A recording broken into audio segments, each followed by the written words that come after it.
Keynote participants and dear colleagues attending our conference, and dear guests, and certainly dear hostess of this conference from the side of the library, from the side of the foundation. I'm happy to greet you now because we were preparing this conference for last year, and we were in communication, and at last we came together to see each other, and actually not only to see each other but to make very important step, I hope, because we came here not because of our just understanding and some intellectual virtues which everybody here has, but mainly because of our motivation, I would say, because of our professional, our personal, professional, moral motivation. And that is the most important. That's why we're here, and that is the main basis for us, the main basis for my hope that we really can do very important step, very important act this time. And now I am glad to introduce, to give a word for Taylor Rinpoche, who is our host in the sense that he represents the Center of Tibetan Culture and Information in Moscow, and he's representative of His Holiness the Dalai Lama in Russia, Mongolia, and former Soviet republics, which is big, you know. Can you understand? Imagine very big region, and also he represents here now the foundation Save Tibet, Сохраним Tibet in Russian, which actually not only morally but financially supports this conference, this event, and the whole project in general. Thank you very much. Good morning, everybody, once again. I will not repeat what I said yesterday, but I just want to give you a very brief introduction of where you are located at the moment and where this conference is being held. This particular area is known as the library, commonly known as the library, but in Tibetan they call it Gangjin Kishong. This is the area where the head of the Tibetan government in exile exists. So if you look around, when we have time later to just have a walk around, you'll see many signs where it says Tibetan Parliament in exile, Department of Security, Department of Home, Department of Health, Department of Information and International Relations, etc., etc. So this is where the main Tibetan government in exile functions. So we call it the Tibetan government in exile because when His Holiness the Dalai Lama came into exile, he felt that the government should be moved out of Tibet into exile, and has existed in Dharamsala since 1960. Whether this government is recognized or not is a very debatable question, but nevertheless it functions as a full-fledged government. Here, one of the unique things is that of course, the Dalai Lama was considered the spiritual and temporal leader of the Tibetan people. But since he came into exile, he has promoted the values and the system of democracy. And it took a very long time, probably a few decades, for the democratic system to be fully introduced into the Tibetan communities, and as well as into the Tibetan mentality or in their habits. So all the government officials here that are democratically elected, we have somebody that's equivalent to the prime minister, which we call the president of the Central Tibetan Administration. Under that, under the Central Secretariat, there's 7 main departments that function, as I mentioned, Department of Health, Security, Finance, Department of International Relations and Information, et cetera, et cetera. So here there's probably close to 1,000 employees, rather, close to 1,000 employees in this particular area, and sorry, there is the main Tibetan Parliament in Exile, which holds 2 sessions every year, and they are democratically elected among the Tibetan communities across India. In India, not only Dharamsala, but across many other states, there used to be over 130,000 Tibetans living in exile. As of today, that number has, that number has kind of reduced a little bit because many Tibetans have emigrated to Australia, many Tibetans have emigrated to Europe and America and so on. So, the numbers have, in a way, declined. There was a period in the late 80s when there was a huge influx of Tibetan refugees coming into exile from Tibet. We don't know what the policy was for the Chinese to allow many of the Tibetan refugees to escape, but there was a time where they kind of played kind of like a blind eye to it. Since the last 10 years, I would say, or mainly the last 7-8 years, there was a huge crackdown within Tibet, and the number of refugees has tremendously reduced. There was a time that there was over 1,000 Tibetans, immigrating from Tibet into exile, but now lately we are lucky if we get 25. So that's how strict that the Chinese have cracked down on the Tibetans leaving Tibet, and most of those Tibetans who are, most of the Tibetans who are leaving Tibet are mainly leaving for one purpose, and that is to get a proper education. And they come here, and as I mentioned yesterday, His Holiness the Dalai Lama has set up many schools with the guidance and financial assistance of the government of India across India and the Tibetan settlements. Many of the major monastic monasteries have been reestablished in India, and as of today, I would say there's probably a little bit over 20,000 monks and nuns across India, if I'm not mistaken.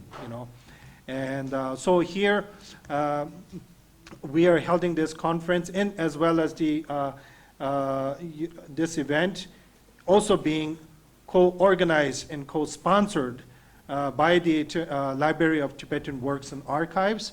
This particular institution is not just a library per se, as we project the library in the West, but this has been a center for academic studies as well. The library holds many different classes on Tibetan language, Buddhist philosophy, and as well as Tibetan art and culture, and they hold many regular seminars, roundtable discussions, and they have a wonderful museum here. So this has been one of the hubs, if I may say, or center where many of the foreign scholars come here to do scientific research, academic research, and they've been collaborating with the library for many years. Emory University has a wonderful program with the Library of Tibetan Works and Archives. University of Moscow in Russia have a wonderful MOU signed with them. And Geshe Lagdor is the director of the library for the last 14 years. Prior to that, Geshe was His Holiness the Dalai Lama's English translator. He was his principal translator for 16 years. And so Geshe is very well versed, not only in Tibetan, but also in Hindi and English as well. One of the unique things about Geshe that I admire is that he, while he was working as His Holiness's translator, he had an opportunity to truly, really understand what His Holiness' vision is to promote education, secular ethics programs, and Geshe has been one of the key individuals to promote His Holiness's principles, his vision, and he's been doing a wonderful job. And on behalf of our group here, we would like to thank Gishila and the Library of Tibetan Works or Archives for co-hosting and organizing this event. We thank you very much.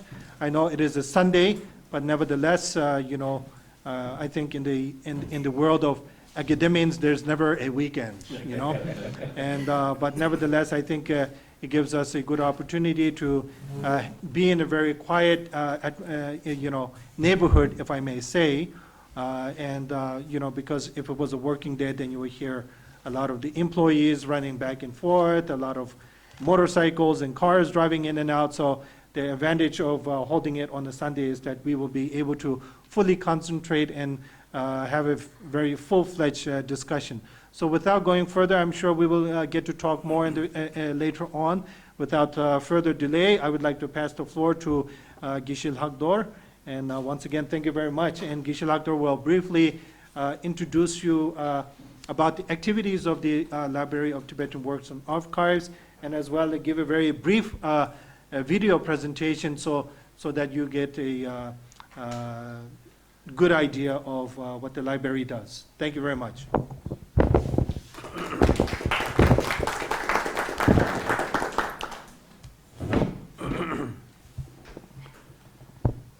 Good morning, everyone. It's my great pleasure and joy to welcome all of you to Dharamsala and especially to this small institute, Library of Tibetan Works and Archives. I thank Rinpoche and all the organizations and the individual scholars who have been preparing this for a long time and also who made it to this place amidst your very busy schedule, which is a wonderful thing for us. For us, it is not that easy to organize conferences which involves scholars coming from different parts of the world. So it's a wonderful thing that Rinpoche, you provided this opportunity to co-host this one. And I don't want to waste your time because I'm really looking forward to, and I had the pleasure of more or less getting glimpse through all the papers because yesterday night and last night I was printing everything in my room. So I think I have collected some merit. And yes, the topic is fantastic. I don't have to elaborate on this. His Holiness always says many of the problems that we are facing today in the world, the solution for all these multifaceted problems can be found through proper education.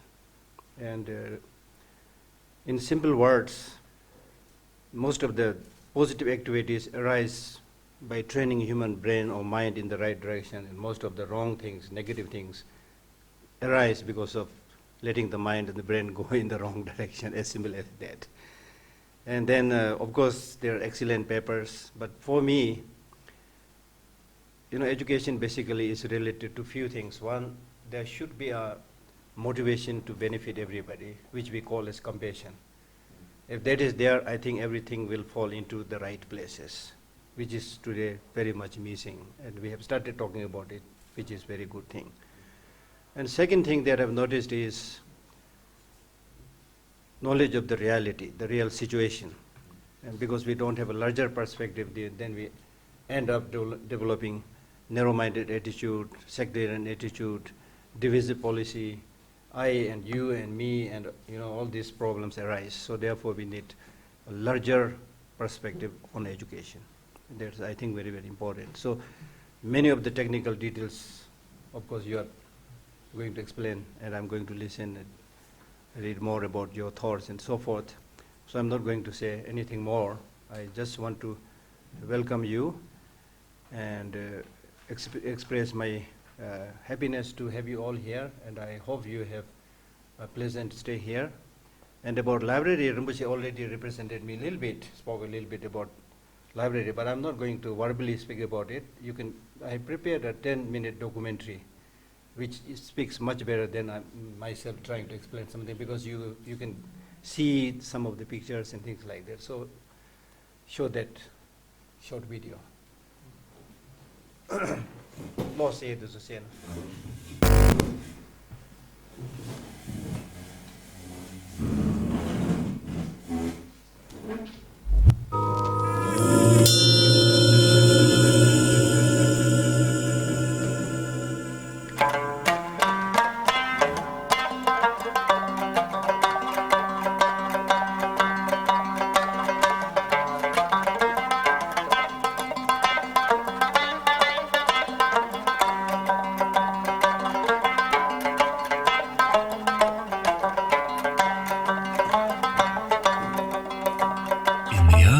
Of exile following the communist Chinese occupation of Tibet in 1959, refugees escaping to India carried hundreds of manuscripts and other sacred objects out of Tibet. On the arduous journey across the Himalaya, these precious objects and texts were often guarded above all else. Once safe in India, many of these sacred manuscripts and artifacts were offered to His Holiness the Dalai Lama. Realizing the impending threat and precariousness of the situation, His Holiness the Dalai Lama, among other endeavors, conceived of and founded the Library of Tibetan Works and Archives to restore, protect, preserve, and promote Tibetan culture. The cornerstone for the library's impressive Tibetan-style building was laid on the 11th of June 1970 in the hill station of Dharamsala, northern India, heart of the exiled Tibetan community. In November the following year, it opened its doors for the first time, growing to become one of the most important and premier institutions in the world dedicated to the preservation, restoration, and dissemination of Tibetan culture. This institute, Library of Tibetan Works and Archives, is established by His Holiness the Dalai Lama. Tibetan culture and religion is one of the most important world cultural heritage. Therefore, one of the main objectives of this institute is to preserve and promote this very unique and rich cultural heritage.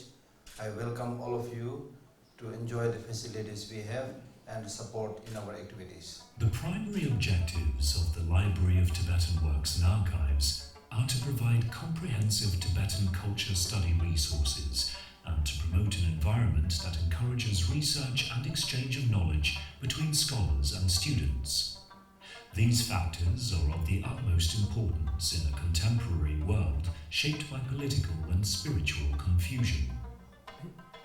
In 1991, the Institute was recognized as Center for Tibetan Studies by Himachal Pradesh University. In 1996, the exiled Tibetan Parliament accorded the Institute the exclusive combined status of National Library, National Museum, and National Archive.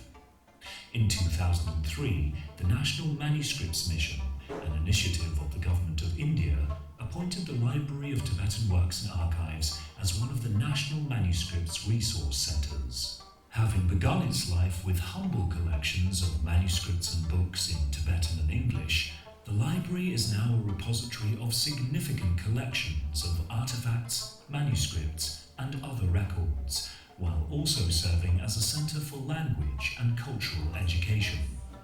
It now has 9 full-fledged departments, which include the Administration, Tibetan Manuscripts Library, Foreign Language Reference Library, Museum, Audio-Visual Archive, Research and Translation, Cultural Research Publication, Oral History, and Science departments.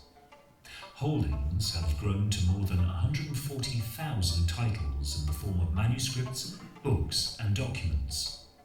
In addition to its general collection of books and manuscripts, the library also houses rare books and manuscripts such as the 12th century handwritten 8,000 verses of Wisdom Perfection Sutras.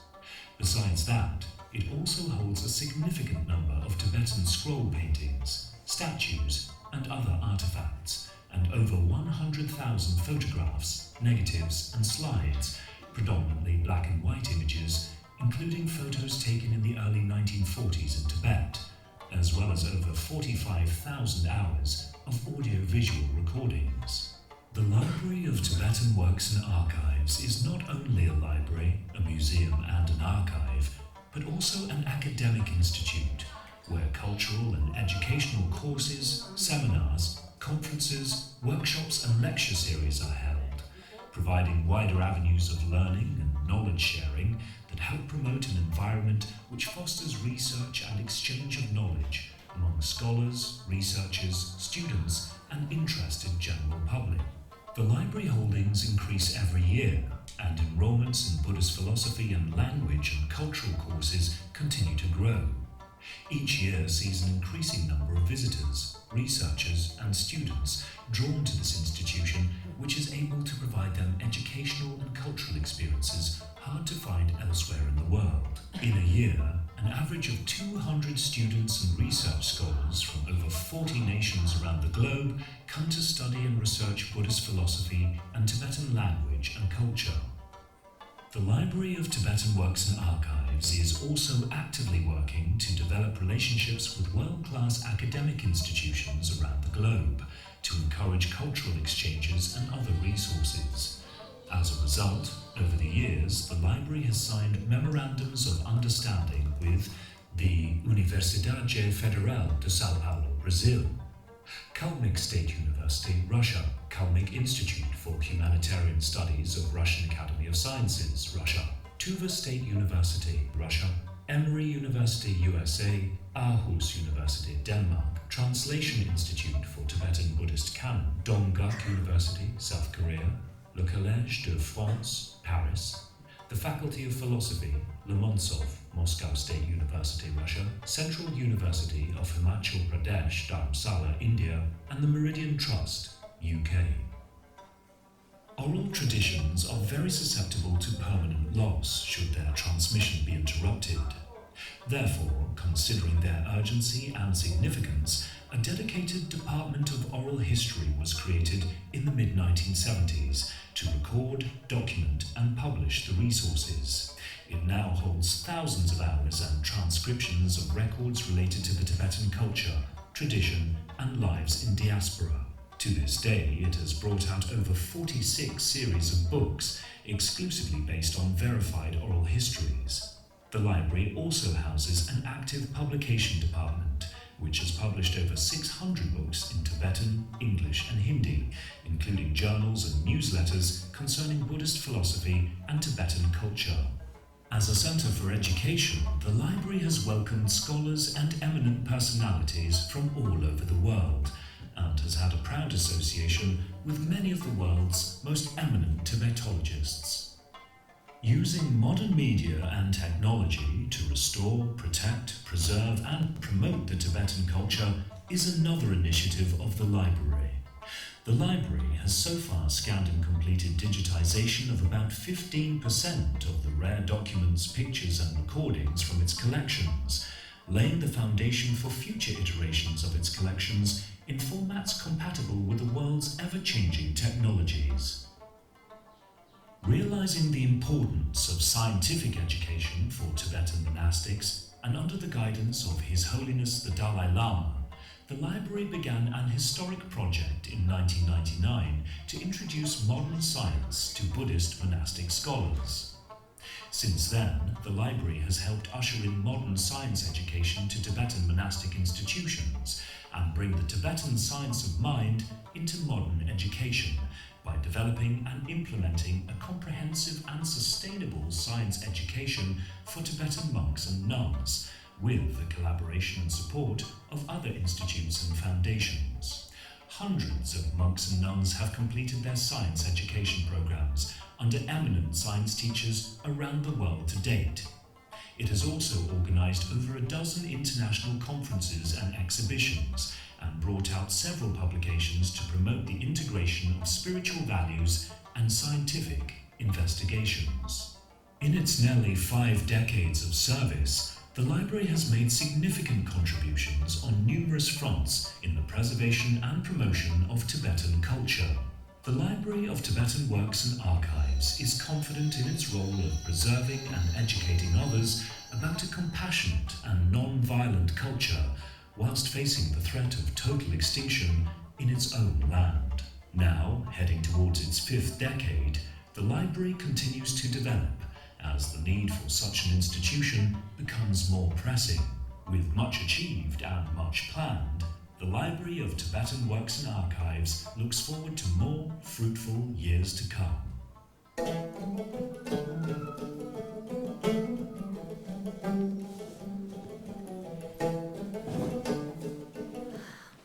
Yes, thank you, Giselle Factor.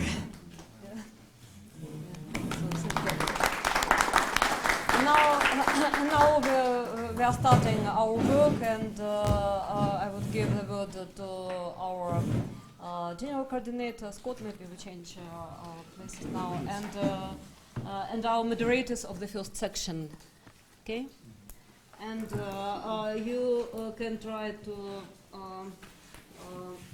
investigate what you have in your papers, because they all are here, and we need the moment the papers on educational policy. And please find at the end of your papers there is a big compilation on policy, and send this big compilation to our moderators, please, because they are distributed in different collections. You have different. Okay. Let's start. So we begin.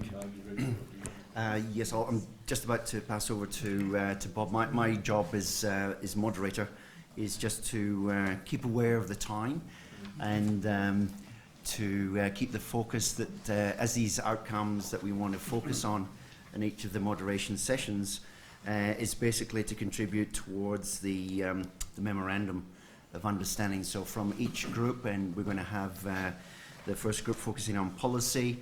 The two main outcomes that we want to draw from there is a specific question that we'd like to ask His Holiness the Dalai Lama, and also work towards a specific contribution towards the memorandum. So my job maybe is to interrupt in a little bit of time and to just moderate over the time. So I'll pass over to you now. Thanks, Bob.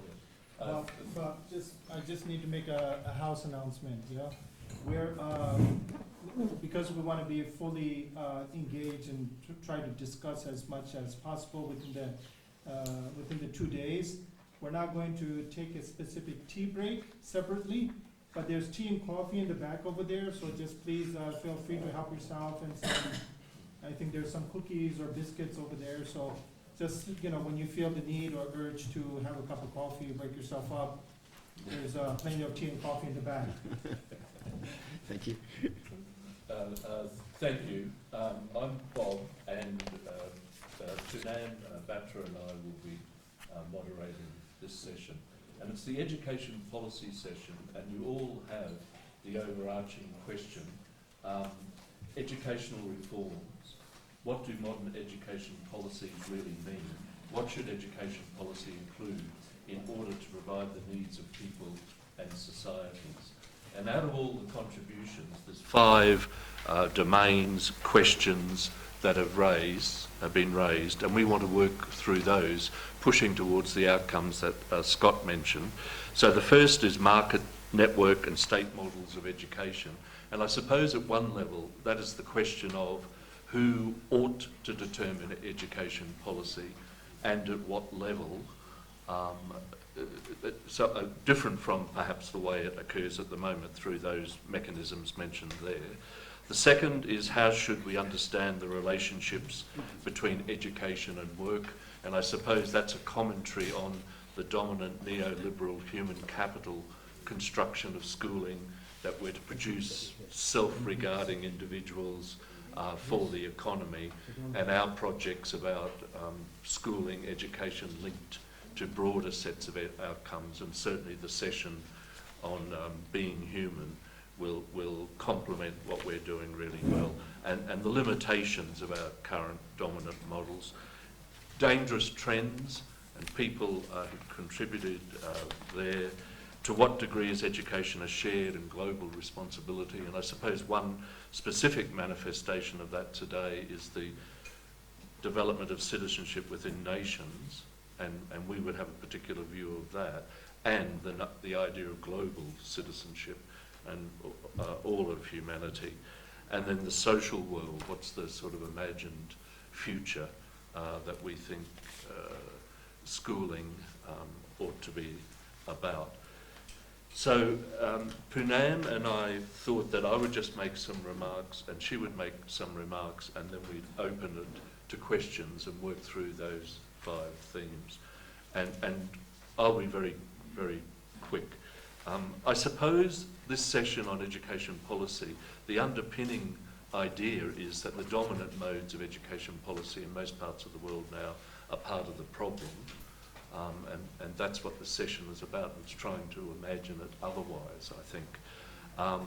And I've always used this definition of policy as the authoritative allocation of values. And in this globalizing world, of course, policy discourses are developed now at multiple levels, at UN level, regional levels, national levels, and others. And often those discourses, particularly at the global level and coming from development agencies, are about the economic human capital. The allocation of values, I think we've seen restructuring of the state and the way policy works, and through markets, networks and state models. And I think one of the dangers is, certainly in the countries that I know well in terms of education policy, is the ever-increasing role not just of the policy elites, but of business elites, edgy businesses, commercial interests, for-profit interests in there with actual policy making under network governance, and where democracy is where the people are, where policy is developed, who's developing it and in whose benefit becomes a question. And then I think the last bit of that definition, values, is what really this entire project is around, really.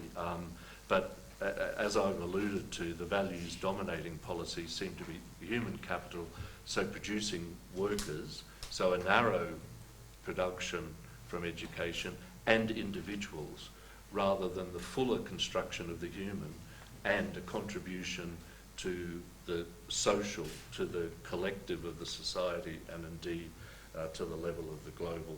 So I think the question of who ought to develop education policy and at what levels becomes a really, really important question. And just a couple of other quick points, and I'll hand over to Poonam. I think we also have to be careful about focusing on the values bit, because I think if we're looking at policy, and I think it is part of the problem and potentially part of the solution, and maybe we get back to it at the end of all of our discussions, I think policy and values, it makes only one contribution to policy. I mean, I think there's the democratic thing through elections and so on, and I think there's the professional knowledge, and I think what we're dealing with probably will just be one contributing factor if we're looking at it in a realistic sense. And then 2 final points. What I've been researching recently is the way in which data, digital learning assessments, accountability linked to tests, the role of edgy businesses and others. Indeed, the most highly cited paper on assessment is one produced for the edgy business Pearson, that the way that big data, predictive analytics, predicated upon the assumption that all social experience, all human experience can be datafied, and then that data can predict the future, which of course assumes that tomorrow is a seamless progression of yesterday. And I think where we're at is trying to argue that tomorrow should be different from yesterday, that the imagined future ought to be different from yesterday. And I think there's some big questions. I'm starting to get worried. In my context in Australia, one of the biggest department of education has a whole section of their department getting bigger, and they think they're going to produce predictive analytics to formulate policy and to tell teachers what they ought to do. And it's predicated upon all human experience being datafied, and I think that's a danger within the policy frame. I also wonder about the situation we're at in terms of the climate sort of disaster wherein the Anthropocene, the imagined future there, and that seems to me to be a really big and pressing issue when we're thinking about policy, and indeed when we're thinking about all the three other themes. So that's my opening comment, and I'll hand to Poonam to make her opening comments. Thanks very much. I will just add to what has already been flagged as critical areas for discussion in this session. I'm also actually pretty concerned, and it's important for us to sort of problematize this. How is it that education systems across the world have actually become uniformized? I mean, there's so much commonality. It's being driven by some very common kind of things, which is completely in disregard to the diversity of different societies. So that would be an important issue. And related to that is the issue, I mean, when you talk of edu-businesses and other such things, and the fact that there is a global epistemic policy community that's driving this whole discourse, it also means that education seems to be slipping out of the hands of educators. So actually there's a lot of different kind of people who have come in to take that space. And how do we reclaim that space? Not only for the school teacher, but for the educators, the teacher educators, and so on, because this has very deep implications for knowledge, for values, and for purposes of education, because those are being sort of left completely aside.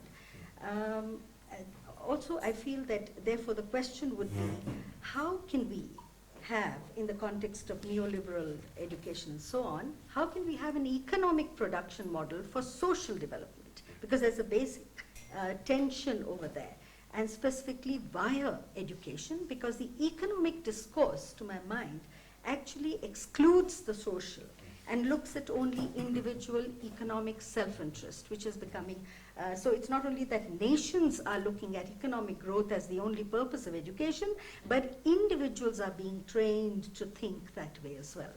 So the question also becomes, how can education facilitate a caring attitude towards nature, towards harmony with nature? Can we learn from civilizations that have lived for millennium in harmony with nature? Do we need to understand the forward vision by looking at some of the past, by looking at some of the colonial, post-colonial, emancipatory struggles in different societies? And finally, I would say that education actually has focused on reducing poverty, and that seems to be the dominant international discourse. But I think there's very little focus on education's role in reducing inequalities. That seems to have got completely sidelined. And poverty, because it is defined in a very limited sense, so we need to bring in a much wider understanding. And finally then, it is important for us to understand how education can help create a social world. So there's a tension between the individual and the social. And I think we need to bring that back. The question for us would be, can education play a role in enabling the social to become part of our individual thinking, that we are not just thinking of liberating ourselves through education, but liberating others, because it's about taking us together. So I think, how do we look at those questions, and how do we look at it in terms of policy, and should policy alone drive and steer education, or should we have, as educators, a rightful place to give it a vision and direction? We will now open up to discussion, and we're going to look at the first theme, which is market network and state models of education. But I think we're thinking of that as the question of who ought to determine education policy and at what levels. And we'd like to open that up to comments, discussion. Yes, Bob, can we do like that maybe there are some topics which, some questions of us or comments which go beyond those topics, yes, but which relate to educational policy in general. Yes. Maybe start with educational policy in general. Okay.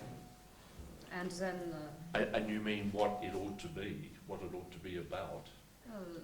Just maybe to react to what we heard We've now, said, okay. and yes. Okay, so comments on what Punam and I have said. Yeah, thanks, Krasimir. Okay, thank you very much for your work first, your preparation. Just two remarks on the general topic, educational policy. And so I would like to make a reference to this term, global epistemic community, which you articulate. So with regard to this term, I want to make the following point. Actually, I think that there's too little talk about justice in the whole paper, and especially on epistemic justice, epistemic injustice especially. And it seems to me to be extremely important to talk about, to spell out the whole normative dimension of educational policy in terms of justice, educational justice, global educational justice, and especially in terms of epistemic injustice. The concept has been made prominent by Miranda Fricker, you know, and I think the point is that there is a kind of inequality of the status of knowledge, status of testimony, status of different perspectives according to the cultural, to the social status of different actors in education. So this is, I think, a point I want to make, and also to recommend to make more emphasis on justice, on educational justice, on justice. Epistemic justice. Okay, epistemic justice. Thank you. Point well taken, I think. I mean, if I could just follow up on that, I mean, I think there is a connection between what Krasimir has said and the enormous sea change in control of information in the world. And that is an aspect of it. So I mean, I think, who's at the table, even in the United States, at the meetings of state legislatures? The researchers, the educators are struggling to get any seat at the table in making policy, even at the state level now.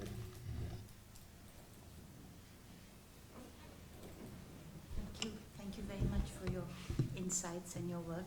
Just an example from India. Over the last several years, the issues of educational policy have been literally wrested by the chambers of commerce, FICCI and so on. And now, rather than looking at it coming out from the education space, people are looking at documents produced by these chambers of commerce as the last word on educational policy, which is both ceding of space as well as a disempowerment of the community of educators.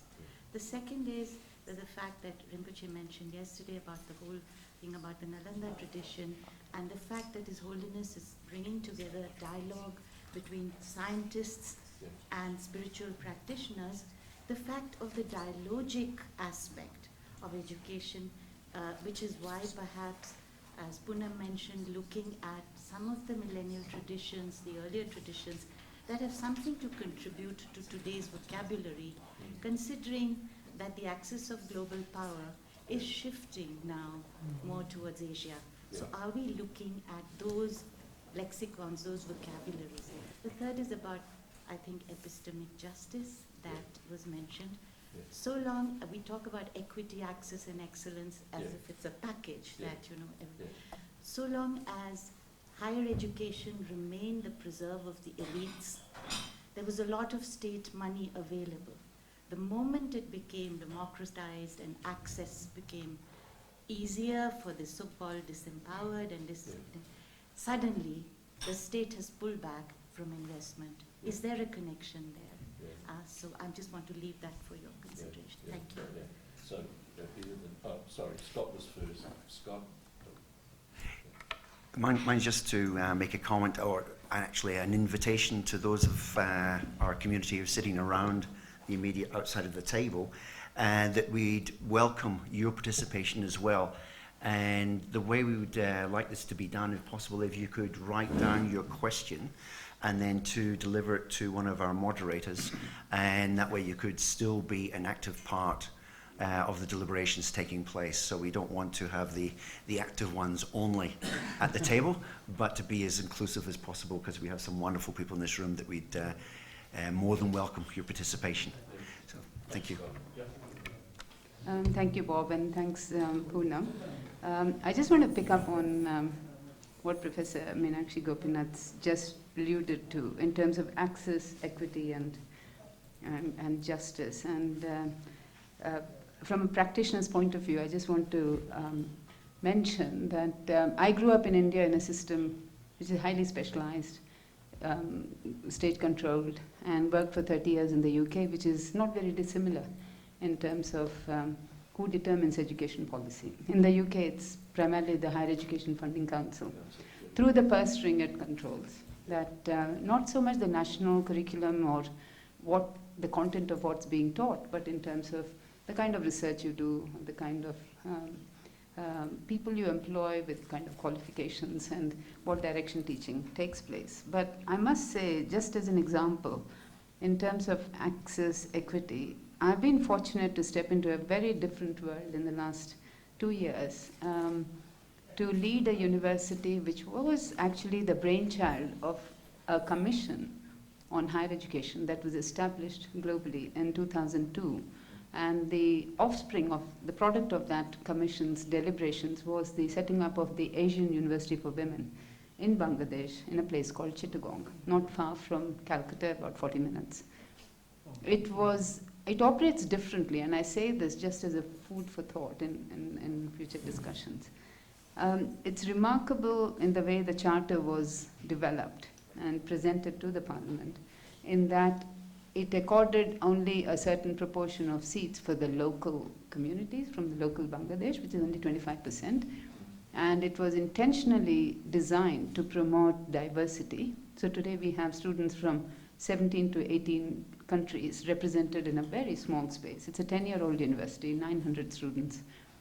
But most importantly, the university's mission was to identify promise and talent among disadvantaged women from very disadvantaged communities, particularly the refugee communities. So we're addressing problems of vulnerable groups here, providing equity access to students from, say, our second largest cohort are from Afghanistan. And we have students from Syria, Palestine, Yemen, all the conflict areas. It's an exercise, it's a model. I'm not saying it works perfectly well, but it's a way to think about how a private versus the state-led institutions and what kind of freedom and autonomy they have in designing an education policy that would address the needs of who we are particularly concerned about, the vulnerable groups. And I'm happy to talk about it in a later discussion on democracy, but just a model I thought I should. Yeah, thank you. Christoph? What I observe in Germany and in some other countries is a reduction of educational policy, the concept of education. It's a reduction to what is measurable. Yes. That's what we have all over the world today. You know, there is a certain concept of reality which is at stake, and a certain concept of the human being that it has to fit economical needs, and there is. And I think this is a very dangerous development, because it reduces education to skills. And there are other dimensions, for example, the ethical dimension. Or if you take the development of the senses, the sensibility, empathy, and all what is related to that, that has no official place in the school. The teachers are often more intelligent. They stick to these old but valuable traditions of education. But we have also a very dangerous connection between politics and quantitative empirical research. I would put it that strongly, because you know, politicians often take what can be measured and they take it as truth. And they don't see how things are developed and what the context are, and this is only a relatively truth. So I would argue that we need a much more complex concept of education. I would call it, you might call it cultural education. But anyway, so I think this is, in my view, one of the major points in educational policies these days. Thank you. Well, thank you again for posing those questions. I would only want to share a little thought about my experience. And it is that even in governments that have tried to give power to local communities, after, let's say, 70, maybe 80, maybe 100 years of being centralized, the educational policies were thought by, in the best of the scenarios, by very intelligent people, like great philosophers, at least in my country, up until 1945, they were like great thinkers and thinking a way in which the state was built. So that is no longer the case. Not the great thinkers, nor the nor the great central state. So now governments have thought of giving back to the people their responsibility as to decide in different policies, including educational policies. But I find that, at least in my country, or at least in my city, that's one of the biggest cities in the world, Mexico City, that people don't know what to do with that. And I think we have to address that problem, because after 80 or 100 or even more years of not getting used to deciding what is good, what is bad, what our community defines as education, and it could be very different and diverse from other community, even though it's just next door. I feel that for just to take as an example, for example, the way in which an educator is defined has been sometimes been homogenized as a teacher. And we can discuss what the role of the teachers and teacher education, etc., and further on. But I think, like, for example, at least in pre-Hispanic Mexico, the elders were thought of themselves as educators of the whole community. Now I feel that they are kept aside, and whatever they say is not worth anymore. So to go back to those traditional ways in which different communities thought of themselves as educators, mothers, families, the elders, or whatever other structure could help us empower those policies on the very local levels. So a bit different questions which I would like to raise. One is it really the case that the policy, that the education is totally run or steered by policy? That is my question.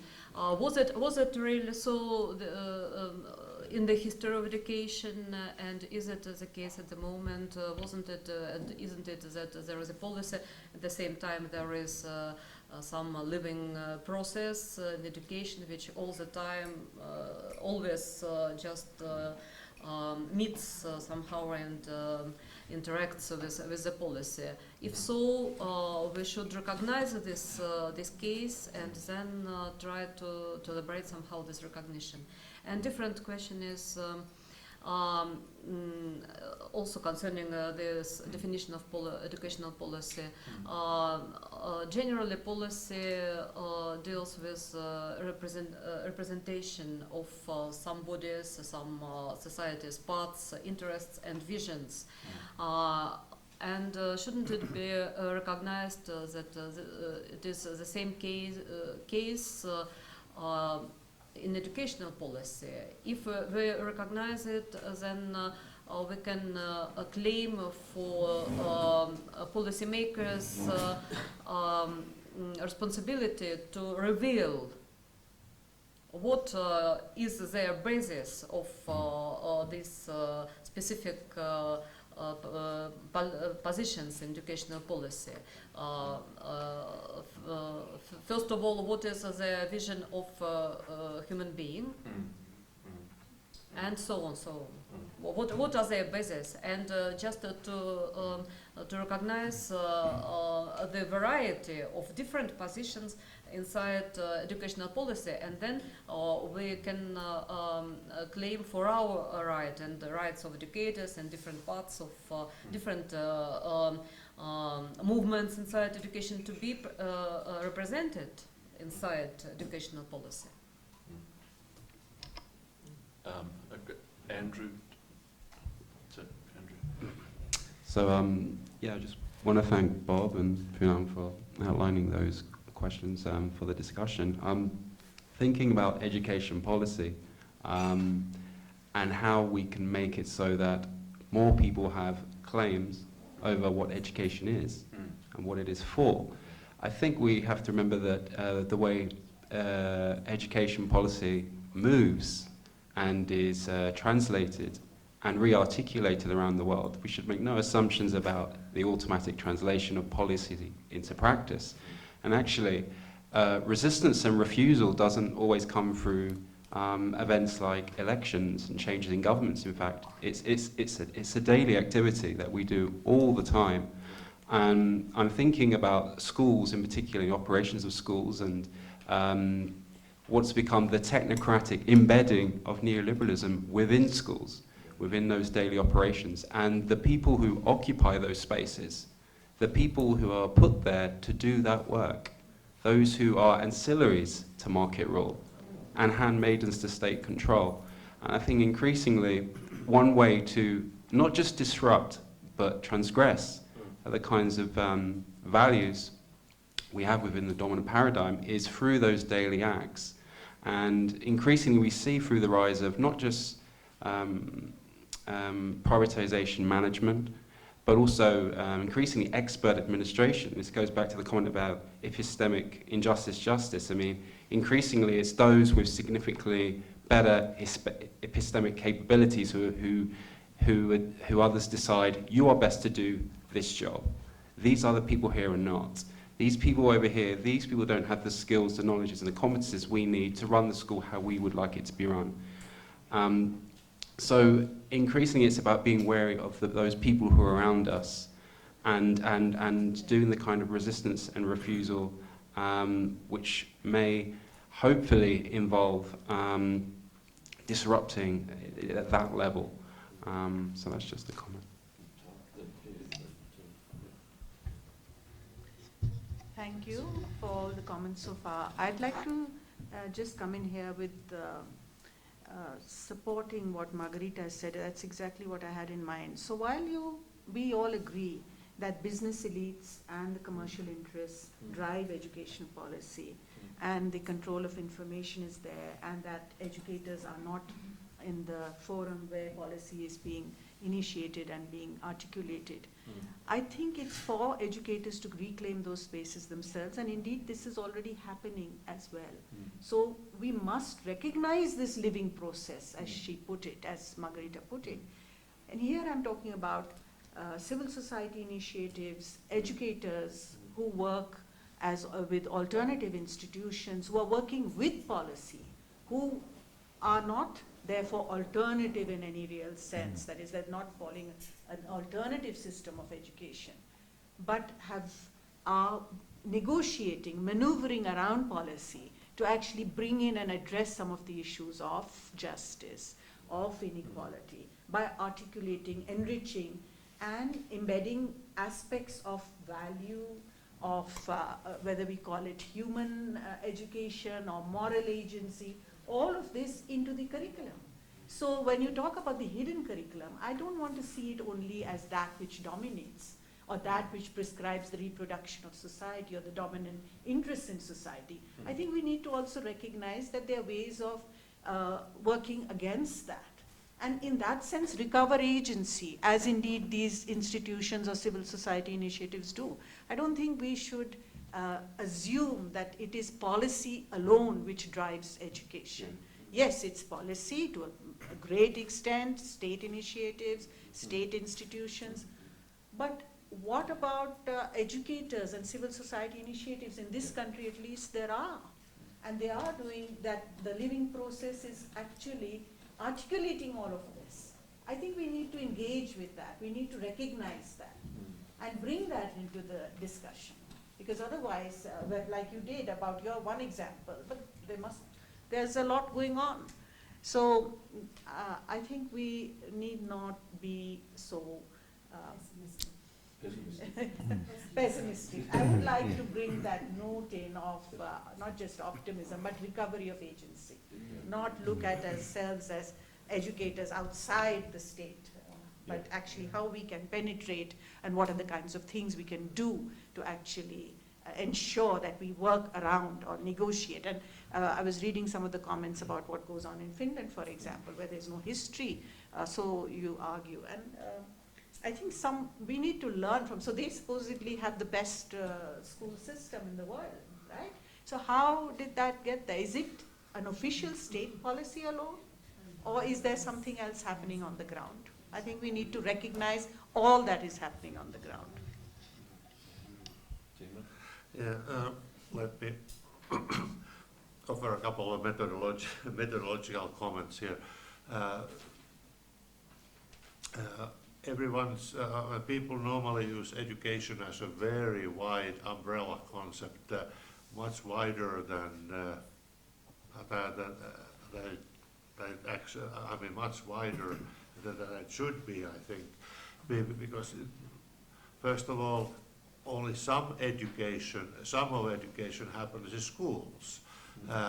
There's also home education that in some countries is very important, and so certainly not policy-driven, but history-driven, or even power-driven. And then there's a street education, which is very important to the youth. I mean, we forget that at least half of what people learn, young people learn, they learn from the street, from their peers, and how to handle and control that. That's very difficult. If the peers don't accept school education cannot be successful.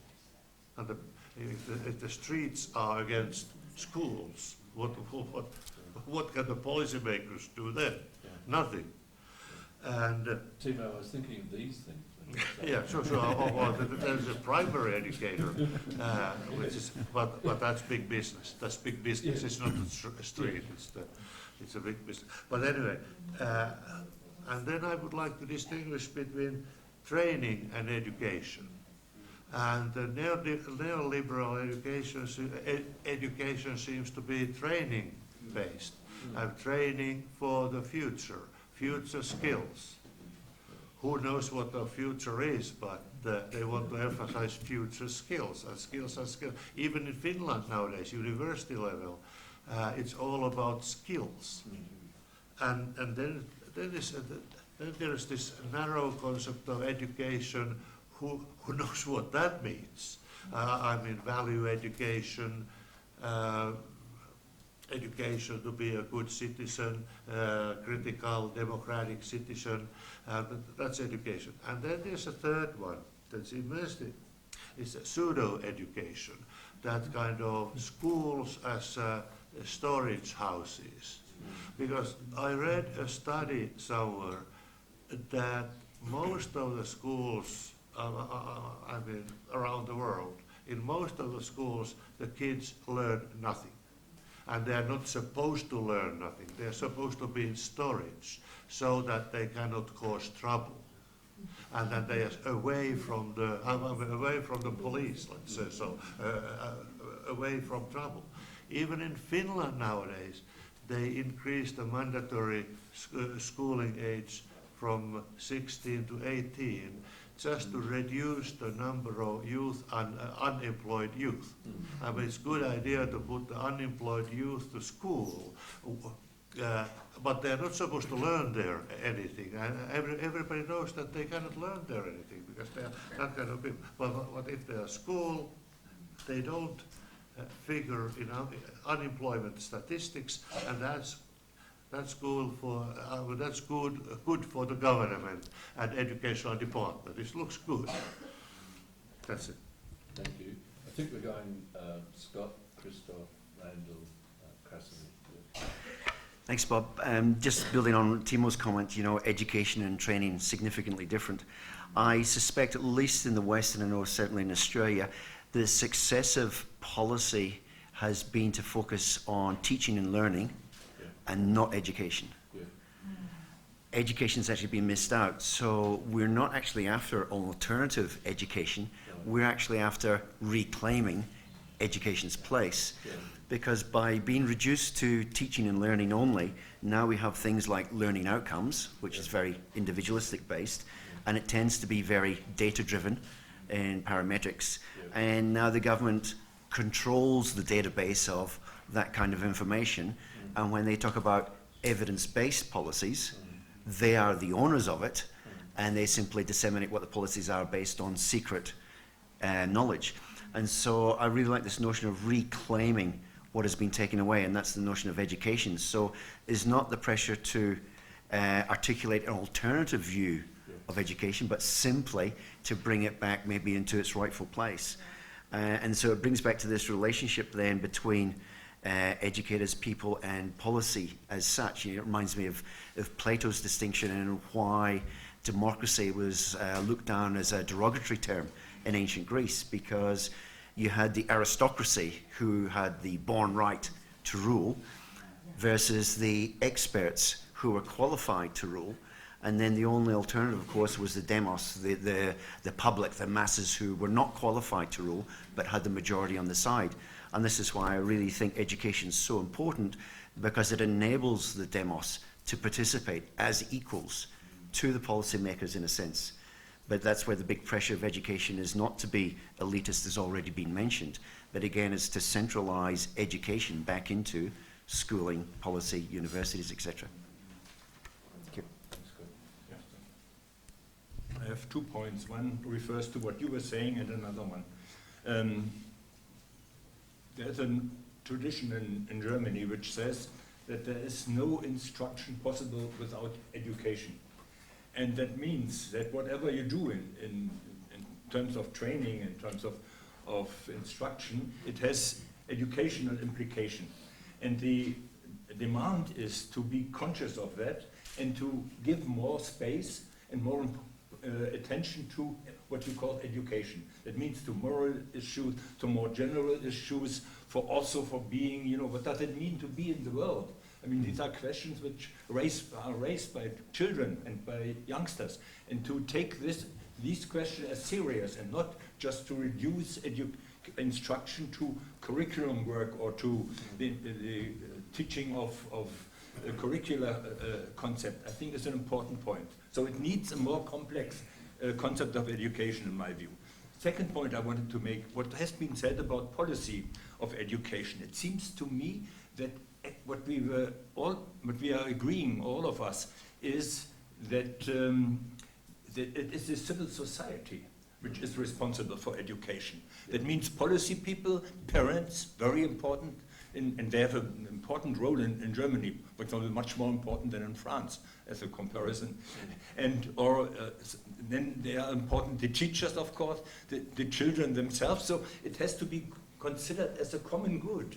That's what is education. It's not just that the politicians have the saying. It's much broader and much more important that we all are engaged in this business of education. And I would say that is civil society. That is actually the main concept to which I would refer education. Yeah, I want to go back to something that came up a moment ago, which is the gap between policy making and what actually happens in schools. And I want to connect it to the distinction between state, network, and market models.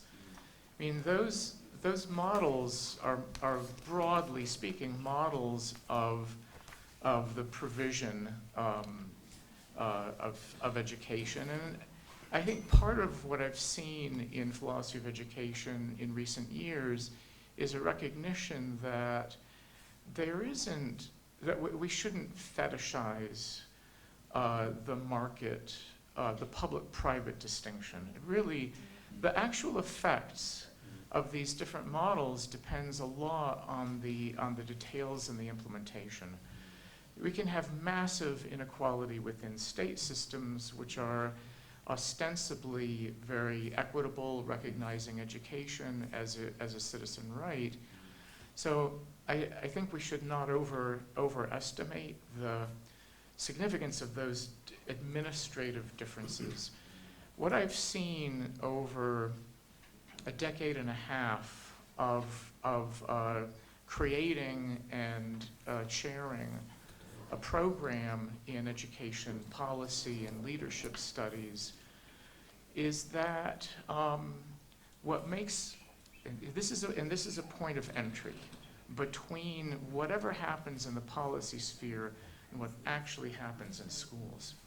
And it's in the qualities of leadership within the schools. And unfortunately, the humanities are getting squeezed out of the administrator training programs. There are maybe ways beyond the schools of education that are playing a role, but I think we need to recognize the kind of thing we're doing. A way it can get into schools is in educating school leaders. The last thing I want to say in connection with this is the significance of metrics. I think we all recognize the tyranny, the problem of the tyranny of simplistic metrics. You focus everything on measuring certain measurable learning outcomes can be a disaster. But I've seen a lot of shifting around in what the metrics are that schools can use as to legitimate themselves. One is graduation rates. Now, if you focus singularly on graduation rates, that too can be a problem. You focus singularly on the rate at which your students get accepted to college. That also can be bad. That can distort what you're doing. But if you're good educators within a system where those metrics are operating and you're not trying to game those metrics, you can do really good things. I mean, I've seen students of my own more than double the graduation rate in very, very difficult city environments where the background graduation rate for students from very difficult backgrounds is below 35%. And where they've doubled that graduation rate, I think, with enormous ethical integrity in the way they've done it. So I do think it's possible within any of these three different policy structural models, if you have an opportunity as a leader to actually design your school on the principles that you believe in.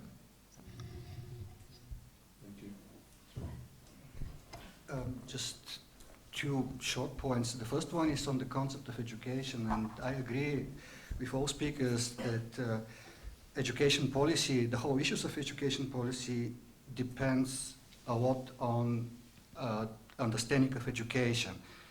And I do believe actually it is quite possible to develop a quite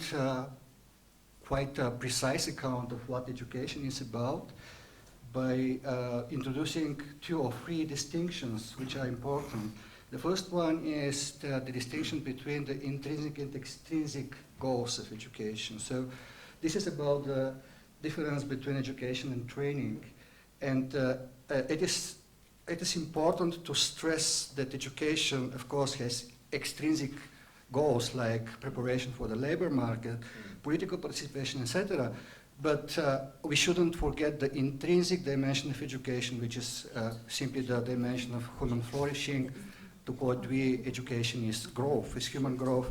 And I think that especially in the global context, we're going to miss, or educational policy is going to miss the intrinsic dimension of education by reducing education to preparation, training, and so on and so on.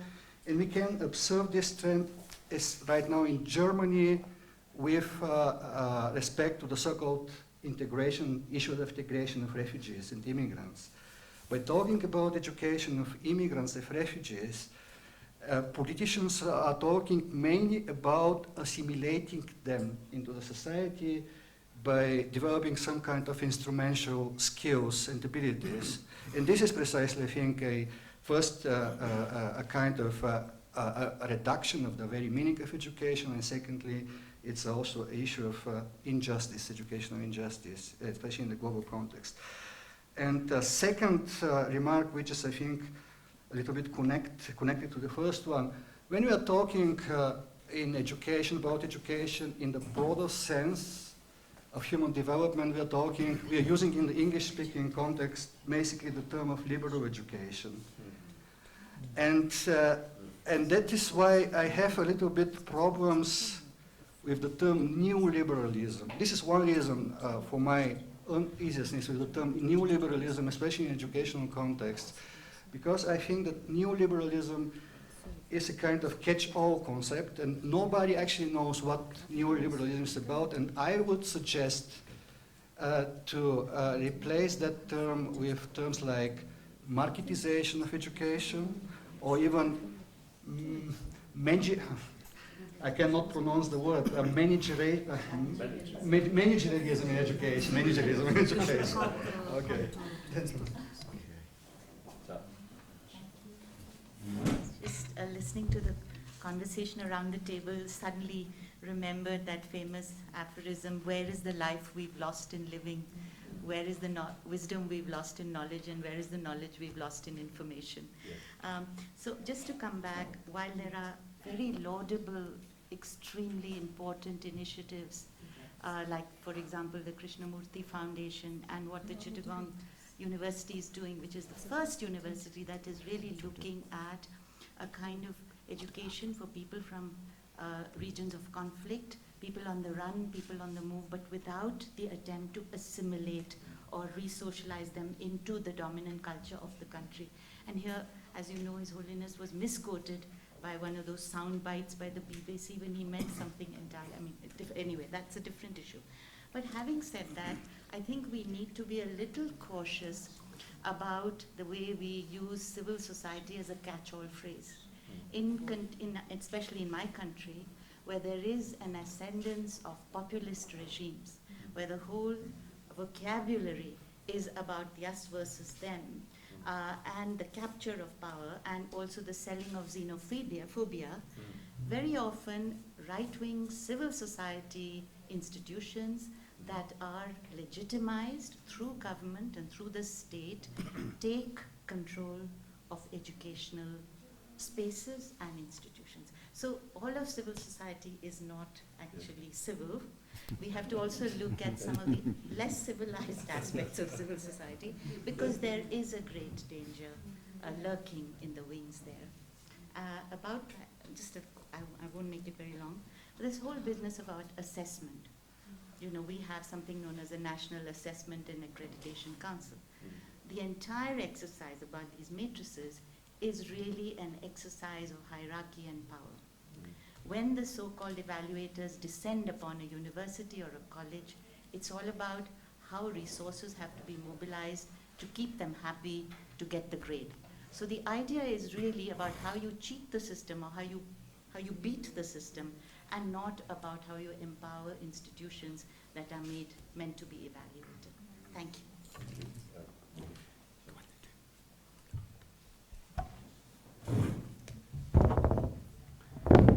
Before I forget, I felt there is a probably relevant point that I must mention, that as I briefly mentioned earlier, all these problems that human beings are seeing today, or many generations in the past, is, and especially today, that the source of all the evils in education or failure in life is this predominant pursuit in material only, material success.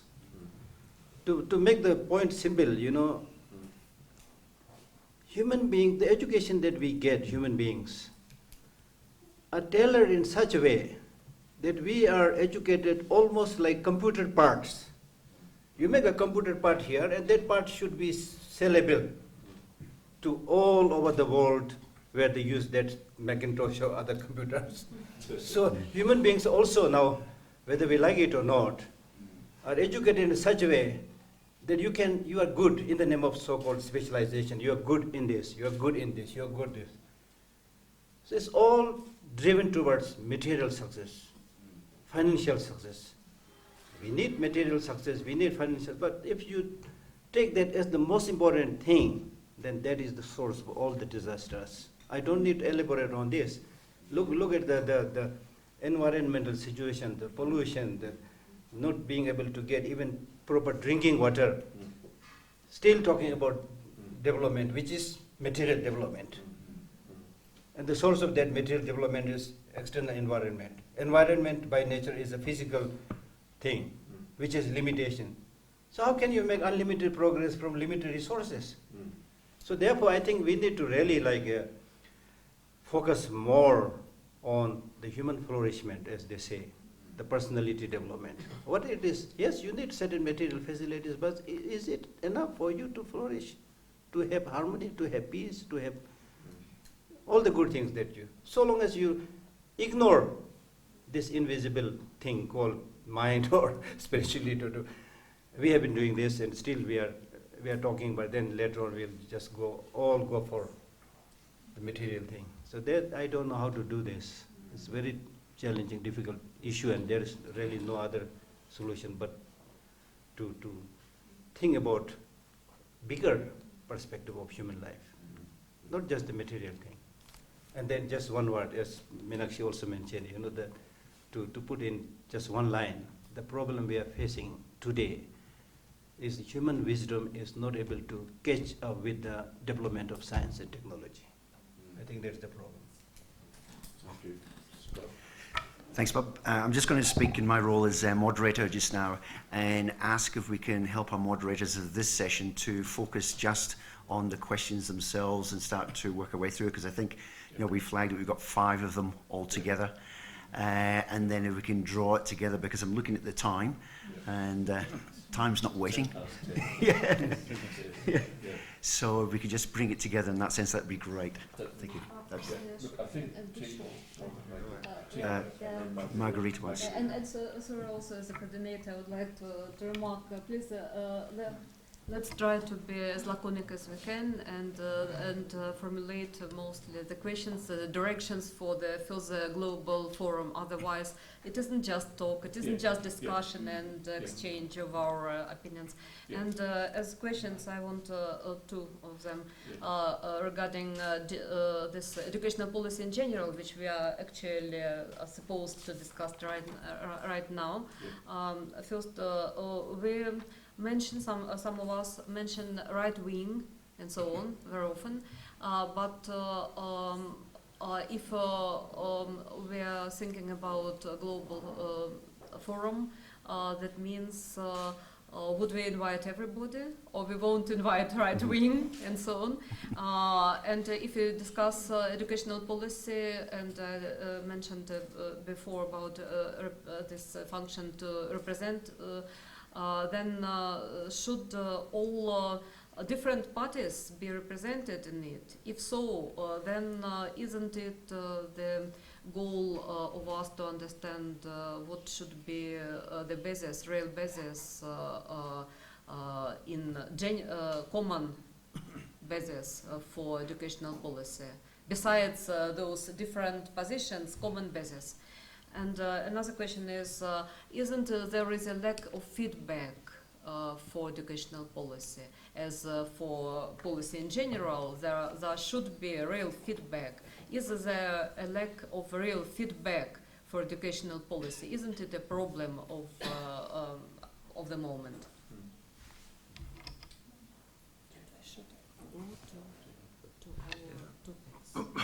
Yeah, another one point first. Of course, one of the great educational goals is adjustment. I mean, teach people how to adjust to a society. But anyway, my real problem here is that if we discuss policy, we should also discuss the question, how can we fight bad policy making? Because I have had a teaching job all my life, all my adult life, and I have seen things happening, changes coming and going, but what can I do? They just tell me what to do and then I do it. How can I fight them? I give you an example. The Finnish government noticed that we need more doctors, and they also noticed that we want to spend less money on doctoral education. So they invented the slogan, better results with less money. And how do you implement that?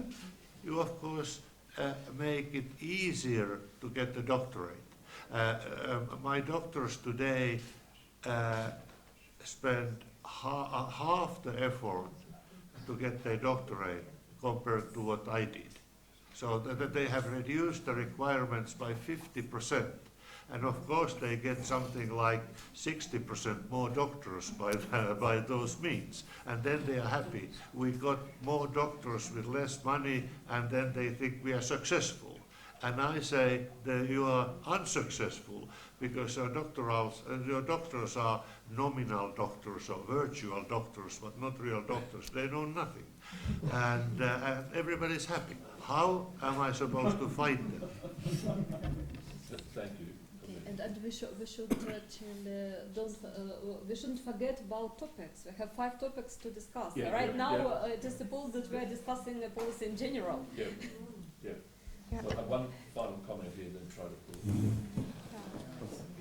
I just want to emphasize what has been said already about intrinsic goals of education and the human flourishing that Geshe-la has also talked about. But always to say that this aspect is not part of the agenda of policy, because policy rests on how society is. That is, what is society? Is society thinking about human flourishing? Is society concerned, society in a larger sense, not us around the table, but a larger sense with all the different vested interests?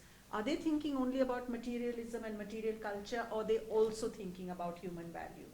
I think we also need to have a reality check, that when we are proposing, what you are saying about the forum and so on, we need to be concerned about how are we going to impact everything. It's not simply that we say that we have this approach and that this is how we want to see education.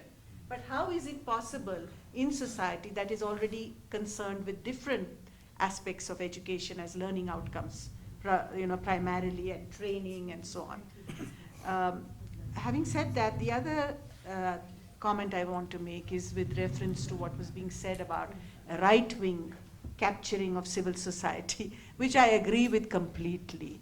But I think they should be part of your forum.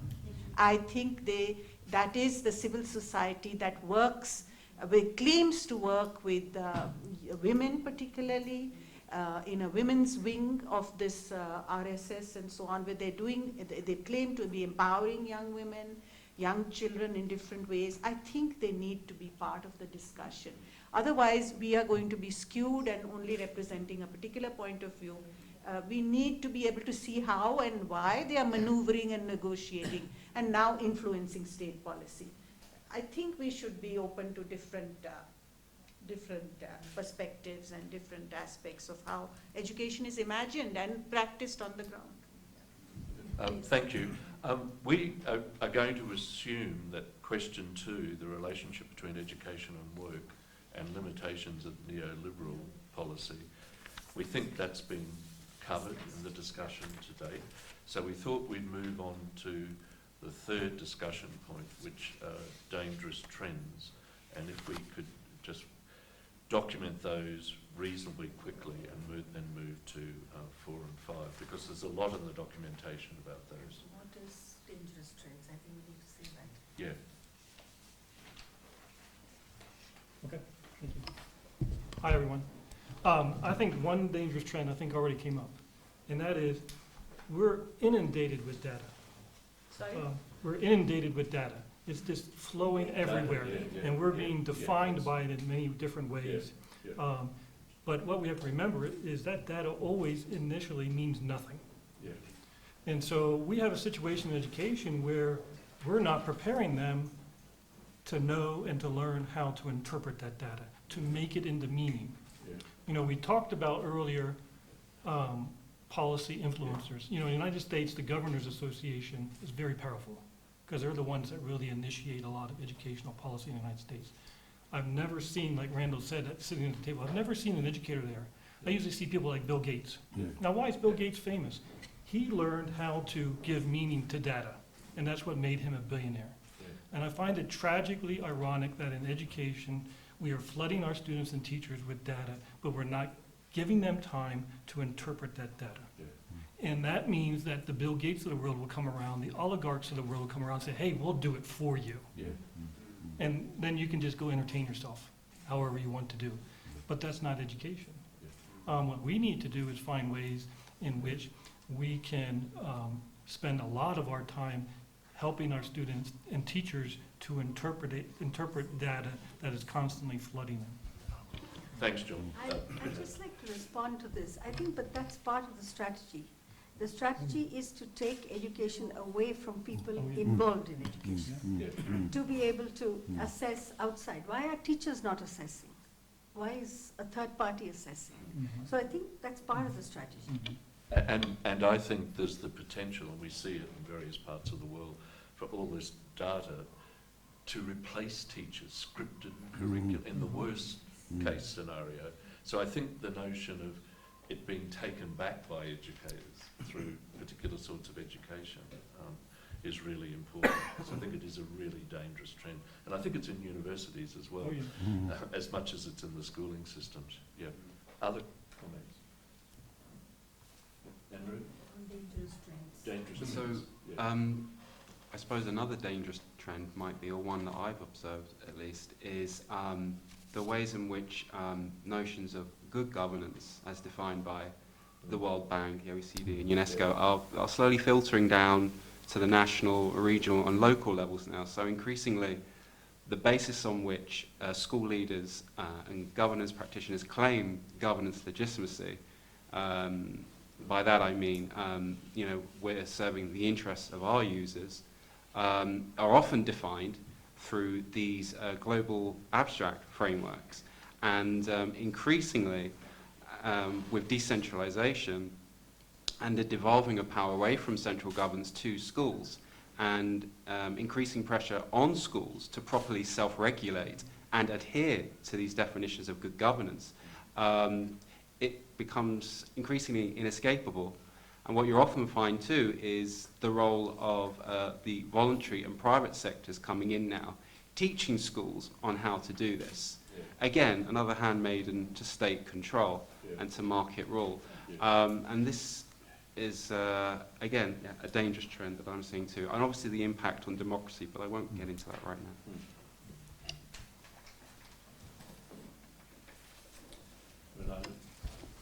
It touches a little bit on 4, but I think that dangerous trends is to think that whatever worked in one community or in one country will work in another one. We have to be very careful, because I think part of many of the problems we have nowadays is because, oh, this worked in Finland, it must work in India, and if it worked in India, it would be wonderful for Mexico. And I think, or even within the different regions within one country, we cannot assume that. I think, Yep. yeah, I think even though one is repeating this, I think we need to actually state that the capturing of the one dangerous trend is the capturing of education policy, practice, implementation at different levels by right-wing agendas. I think I can't emphasize this enough in this country, and I think we need to recognize this and be able to deal with it in whatever way we can. It is without, turning table, whatever, without being maybe in a way in which we can deal with it without exposing our own agenda, so to say, but to point out how limited or how explosive it is simultaneously. I think we need to, because it's also about shaping minds. And that is the agenda which is now currently in place. So I think we need to look at it. Bob, I just want to make one observation in terms of dangerous trends.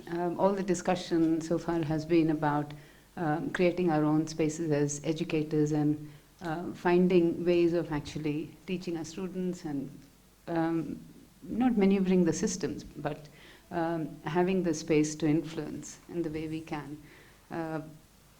But the dangerous trend, I mean, again, as a practitioner, I am caught in that tension between the pressures that come from the regulating bodies or outside of our control in terms of aligning ourselves with the expectations.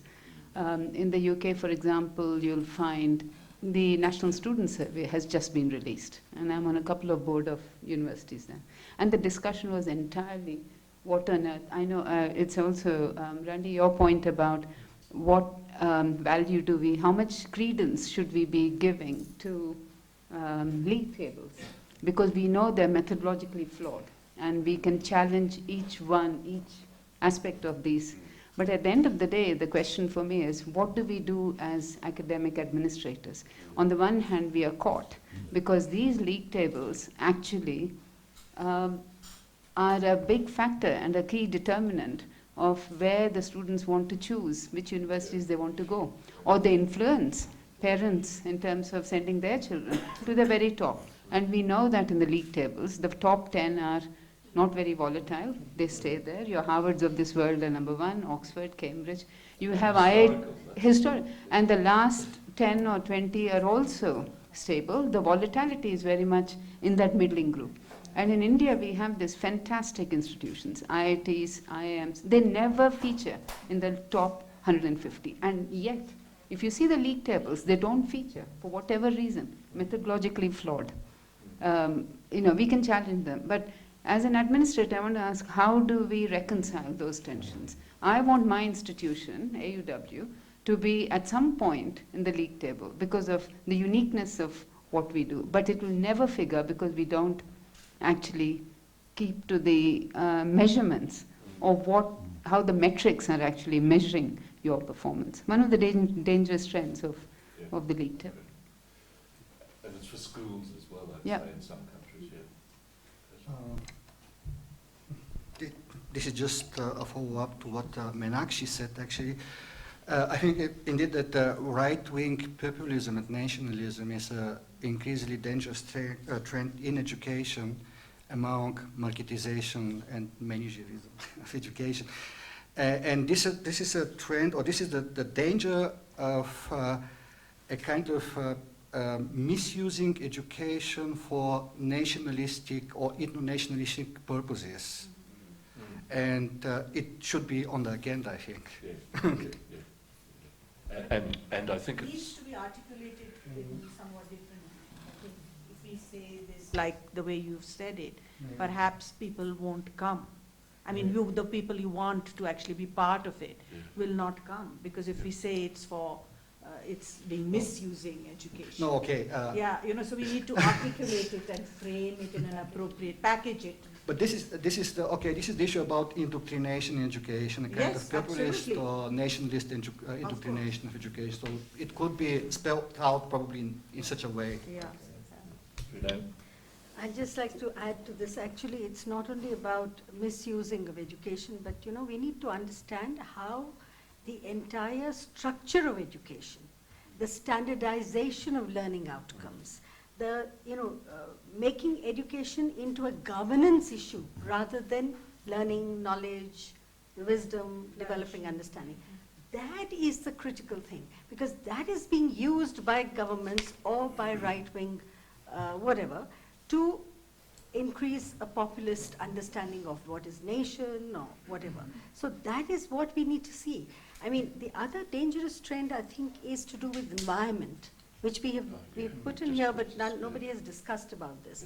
The SDGs talk about sustainable development and using education for sustainable development. Now, I think education itself needs transformation in order to even play a role in sustainable development.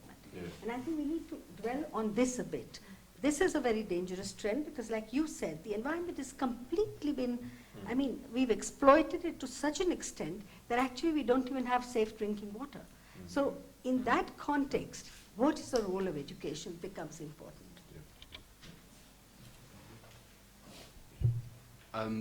So I'd also add to that, another dangerous trend appears to be the very narrow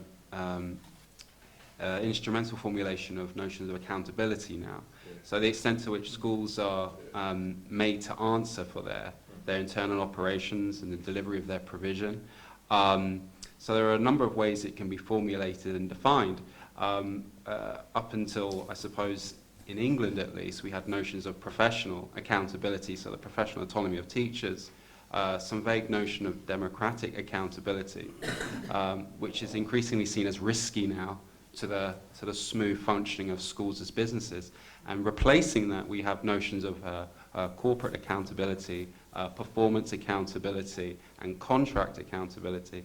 So what's increasingly dangerous now is the extent to which schools are being made to answer on the basis that they are amenable to the scrutiny and statistical mapping of external regulators and funders, rather than on behalf of the people that they serve. Just briefly. So I think we also need to address the whole issue of discourse, that we are really, the policy is increasingly moved away from the discourse of education, and it's furthering a monocultural discourse, even though we don't have a unipolar world anymore, where performativity and the lack of appreciation of diversity and standardization, as Poonam said, are foregrounded, which automatically, even as you speak about decentralization, you're controlling and you're making the spaces for decentralization less secure. And this automatically leads into a anti-democratic, authoritarian, it reinforces and legitimizes discourses that underpin authoritarian governance. I think that is the biggest challenge. Thank you. Could I just comment on a couple of questions that we've received? One is about whether education drives or is shaped, and what the relationship ought to be. So things outside education driving education, or should educators be driving, and where that fits with agency. And I think it ties with a lot of the discussion about reclaiming education, the role of civil society, the resistance of educators at multiple levels, and so on. We also have a question which says, are we raising too many questions and not getting towards answers? And hopefully, when we get to the memorandum, we might, maybe we'll just have more questions. I always think when people ask you, what's the answer? I think getting the questions right is a really important precursor, isn't it, before the answers in a way. Maybe if we move on to question 4, which is to what degree is education a shared and global responsibility? And Poonam mentioned the Sustainable Development Goals, and we have a question and a comment about those as well, how what we're doing links to the Sustainable Development Goals and that agenda. I suppose what we think of those, and are they, the point that Poonam was making, do we really, if it's education for sustainable development of the kind that we're thinking of, do we need to reconstitute the way education is before that can become a reality? So there's a question, I think, which is an important one, about how the whole project links to those as a critique of moving beyond those and so on. So I'll just put that to you, and then to the question, to what degree is education a shared and global responsibility? So open to the floor. Can I say? Yeah. Thanks. Yeah. So, again, I think I don't want anybody to get the impression that I'm being, as a representative of His Holiness, that I'm constantly promoting His Holiness. But I'm always trying to step out of the shoes of my role and look at things from a different angle, because as a Buddhist, we're supposed to be very analytical and very critical at the same time. I think this particular subject, where it talks about to what degree is education a shared and global responsibility, this is something maybe Meenakshi can probably elaborate on His Holiness' vision on universal responsibility, because I think universal responsibility and global responsibility is kind of similar term, So, I think here, touching back to what the dangerous trends and the policies are. I think, today, in my personal point of view, the most dangerous trend right now is our governments. Because if you look at the global political situation, of course, we're not trying to politicize anything, but it's so much driven on, as Gisela mentioned, on material development. There's not so much, policy on developing good human beings, good individuals, peaceful people, harmony, et cetera, et cetera. And I think, every government that there's changing, that there's not a global universal voice or language that is spoken in those governments. Everybody, one political party comes in, tries to remove the entire previous administration or policy or whatever it is. And when you talk about policy, it's just not one package, it's the rest of everything. The policy on economy, the policy on market, and the policy on education as well. I was just recently in Mongolia, where I had a very deep discussion with the Ministry of Education, trying to implement some of one of His Holiness's program, which is called C Learning, which stands for Social, Emotional, and Ethical Learning. And that was recently launched globally in Delhi at the beginning of April, I believe. And I was speaking to the minister of how to implement this into the Mongolian education system. And he went on about how his previous administration screwed up on the policies and how he's working hard to come up with a new initiative. And I said to him, you have to understand that there's no guarantee how long you're going to be in power. It might be a year, and then based on the Mongolia's political system right now. And I said, where is this universal responsibility to give the kids and the younger generation a proper education and have a universal standardized where every, I think one of our colleagues mentioned that every country differentiates, and we cannot always say that the Indian system is better for Germany or the French system is better for America, et cetera, et cetera. But when you narrow down, there has to be something that is universal and the core values. So I think the dangerous trends, of course, is our governments, and I think we as educators or people who have huge concern for the field that we work in, to be the voices of our parents, of our school teachers, of school administrators, to reach out to to our local regional governments and going beyond that. Christoph? If I try to say a few words about that fourth question, I would say, of course, education has a global responsibility because we have global problems which are threatening the future of the planet. If you take that discourse on Anthropocene, it's very, very clear that we are about to ruin the planet, and we as human beings are the most important factor for the shaping of the planet in the third millennium, you could say. Yeah. And it seems to me that, for example, take climate stuff, take the way we deal with non-renewable resources, or take the plastic production. We produce 350 million tons of plastic. That means 350 million big cars every year. And what that means for the future of the world, and you could add many other things, I'm not doing it now, but it's obvious that there is a global challenge to humanity, because we are playing as humans a central role these days in the shaping of the planet, much more than earlier and much more than any other species. And in that sense, education somehow has to relate to it. One answer is sustainable development education, as the 17 goals, the goal number 4, and actually education is crossing the other goals too, because they cannot be realized if there's not an educational component in it. Anyway, so this is one point, and the other point is, of course, global citizenship education. This is a central dimension. That means violence, war.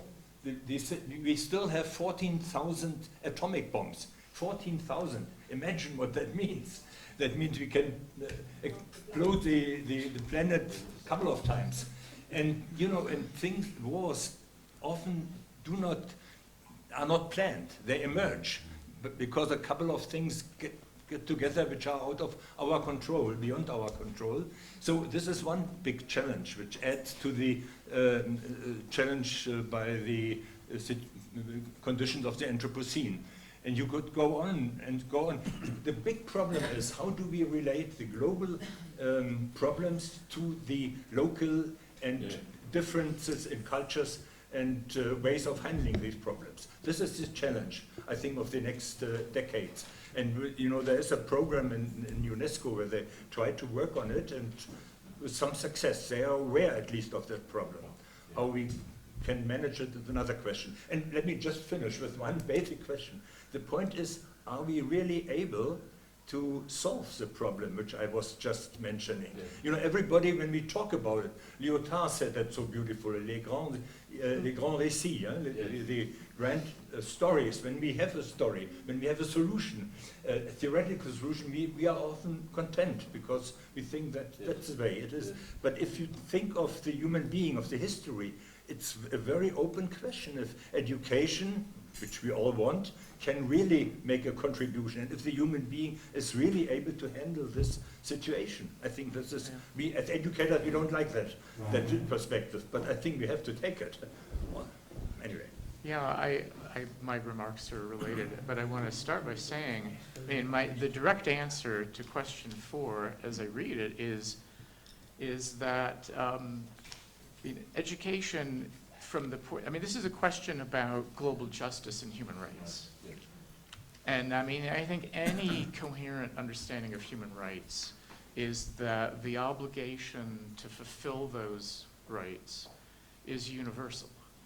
And so countries like my own cannot just say, oh, the lack of proper education for people in distant parts of the planet, we have no responsibility. We do have responsibility.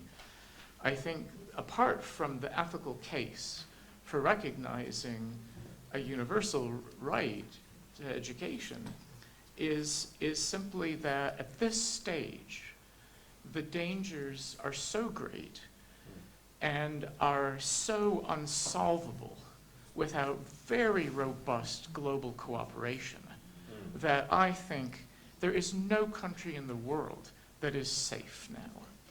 Absolutely no country is safe. No country can say, well, we're positioned in a part of the world that's going to benefit from climate disruption. Just absolutely not true. People thought that in the States a decade ago. I think any belief in that is quickly fading away. So there's a powerful prudential interest. Any country, any people in a position to help promote education for sustainable development should be doing it. And I had some involvement with the UNESCO Decade of Education for Sustainable Development. I mean, I've made a philosophical case for the principles in it. There are many challenges. To my horror, by the end of that decade went 2005 to 2014. Even by the end of that decade, I rarely met an American school teacher who'd ever heard of it, which was horrifying. There was some implementation in some countries, but it wasn't great. So thank you. Yeah. One more. Yeah, I more or less agree with what you're saying, and I wanted to say the same things. But just to emphasize that there is no doubt that it is a universal global responsibility, of course. But how are we going to come together? As you said, you need a robust, at an international, global level, coming together to formulate common frameworks for education. The governments globally cannot even agree on climate change. Yeah. Yeah. I think for me, that's hitting me in the face so strongly that I don't think this is going to be realized. We agree on this, yeah. But to actually realize it in terms of coming together to frame something, I don't see this happening. So I don't think, I mean, we agree on it, but what more can we do? How do we do it? When something so stark as climate change is not being agreed upon because of vested interests and all of that. So I think we need to, sort of just be a bit cautious or mull over it or see. Do you want to say something? Just a very, very brief follow-up. I mean, when Christoph said something about can we solve the problem? Yeah. I've been teaching this stuff for years. That's not the right question. This is all about magnitude of human suffering and what space we can preserve for human well-being. It's all incremental. Suffering and well-being are incremental. That's what we have to focus on. Look, I just need to interrupt. Tello wants to make an announcement. Yes, and Needs to make hopefully my announcement will give everybody some relief, or in a way, maybe some excitement or enjoyment. This morning, I got a call from His Holiness the Dalai Lama's secretary, which asked me to send a list of the participants, the core participants, I'd like to say. And though we had sent it earlier, but he had asked me to send their backgrounds, a little bit brief information about each individual, which my colleague Natasha sent immediately while she was chewing her papaya. But sorry to interrupt. But and also many of my colleagues are probably hearing this for the first time. I just got a call from His Holiness personal secretary. And tomorrow, after our session, His Holiness is inviting all of us to lunch. So this is a very rare opportunity, and this is, of course, it also gives us more opportunity to have a very open discussion with him in a formal format as well as a informal format as well. I just want to extend, reassure to the people who are participating here as observers that will also probably be joining us tomorrow during this session. But unfortunately, due to limited space and due to other many reasons, the observers will not be joining us for lunch. It is only the key participants, and some of you who are traveling with your spouses, I have already included them, because there's only 3. That was very easy. And the organizers, I don't know if we're going to be eating or not, but that doesn't matter. Our job is to make sure that everybody is well fed, as I said yesterday, to make sure that we have enough food for everybody and everybody enjoys. So this is wonderful news for us. And I know Margarita had sent a email, I think about a month ago, requesting if there's a lunch was possible. She immediately got a no. That's not possible. And thanks to His Holiness Secretary, who briefed His Holiness this morning about what's happening tomorrow, the importance, who's attending, from which countries, and I think His Holiness kind of, reconsidered everything and said, let's have lunch tomorrow. So I think His Holiness is also inviting some guests. I think he has invited some scholars from some of the local universities, as well as Tonglen School. It's a school, right? Tonglen School. And so I just wanted to share that information with all of you. Thank you. Thank you very much. This is a hope for us also for bigger duration of our session with His Holiness, actually. That is very important. Can I just... I take a moment, quickly seize this opportunity and talk a little bit about the degree in education, shared global responsibility. In Tibet, we have a saying that if you make a very complicated subject very easy, nobody will give you any recognition. But if you make a very simple subject very complicated, they will call you, oh, great scholar. So sometimes when I listen to people, while fully acknowledging there are so many things to, learn, there's no limit, no end to it. But sometimes I feel we are making many things that's very simple, very, very complicated.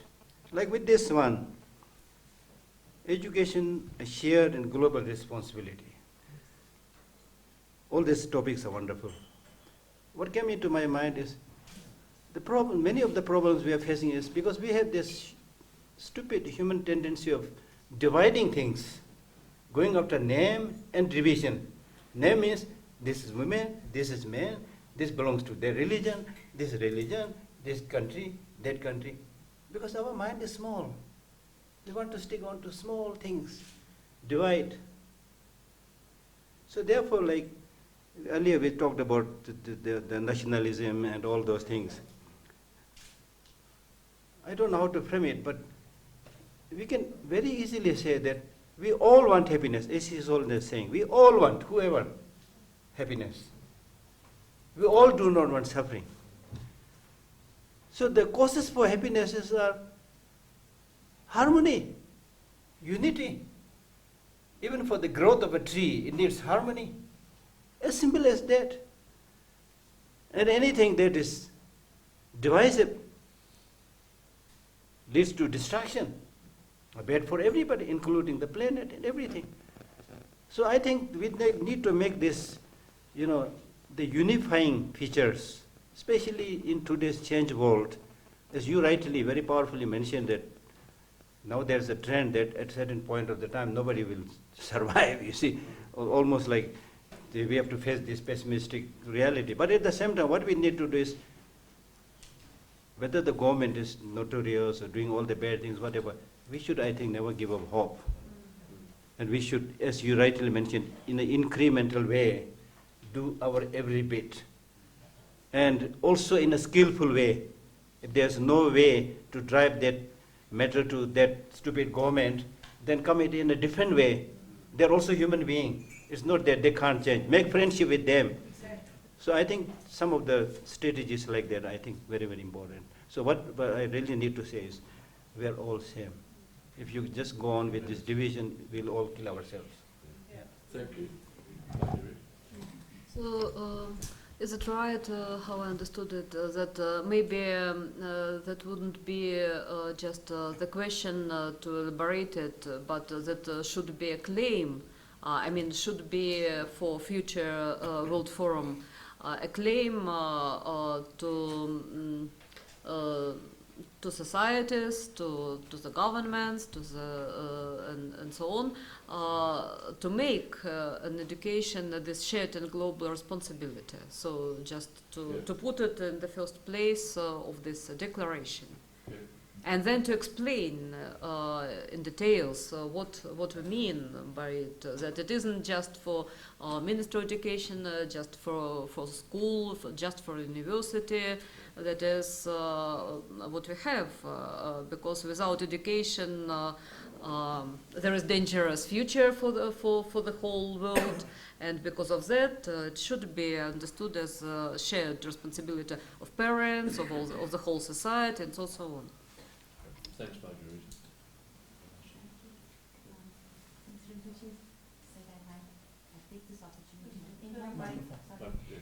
In 1992, His Holiness launched a program which talked about universal responsibility and education. Yes. And I was much before people were talking about the global citizen and highlighting the issue of the global commons based on the understanding that interconnectedness of all sentient beings forces us or exhorts us to be able to look at our thought structures, our empathy, our compassion, and look at what is it that we can bring that is common to our discourse and to our everyday living.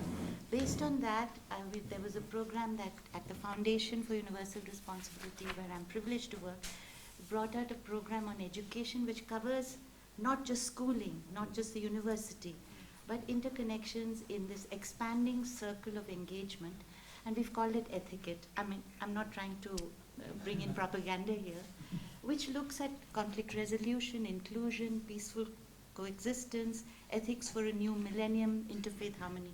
And so the whole matrix of the global commons of education is to transcend borders and boundaries, especially those that rise in the minds of men and some women.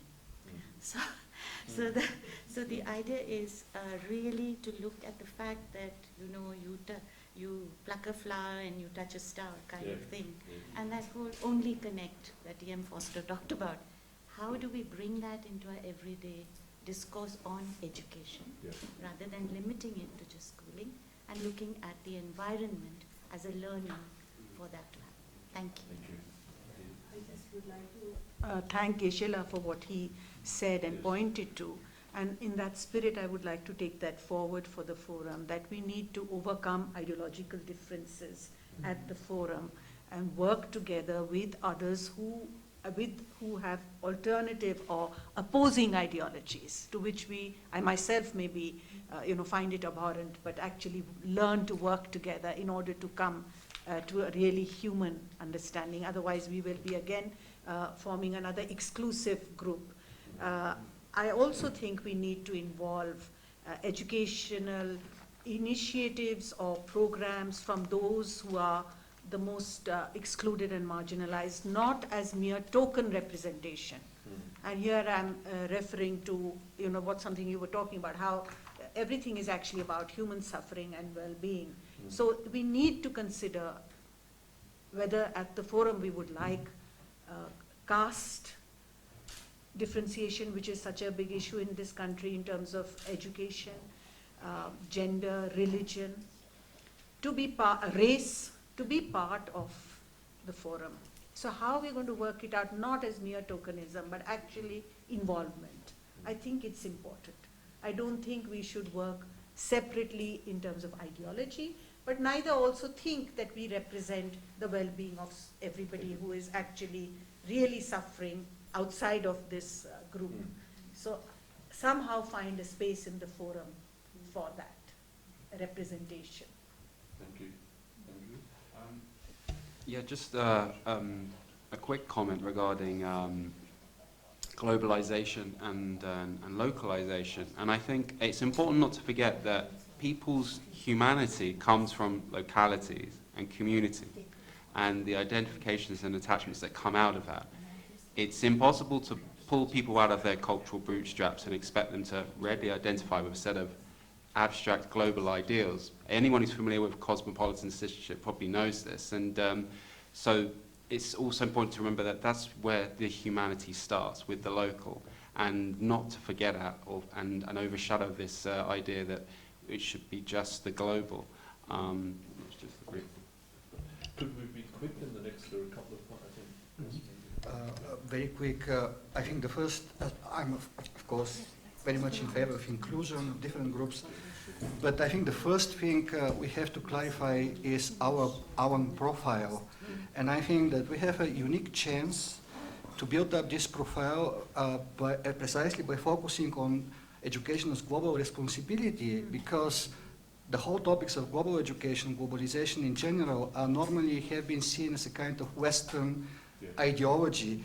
And our chance is actually that we're trying to link this perspective on global education as global responsibility to the ethics of the philosophy of His Holiness Dalai Lama. So I think this is the chance we have. It is a unique one, I think.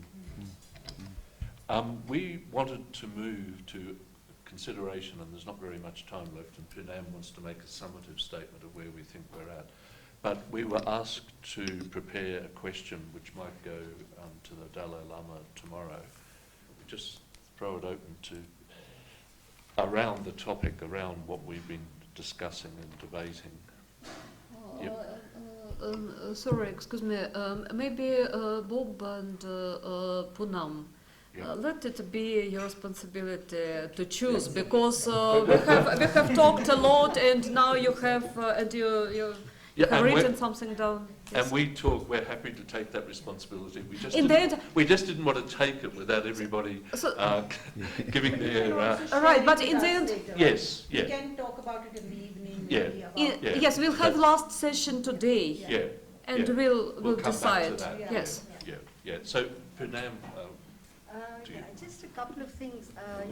For every aspect that we raise with regard to policy responsibilities, for example, civil society. So we realized, okay, that's not benign, because there are all kinds of civil societies.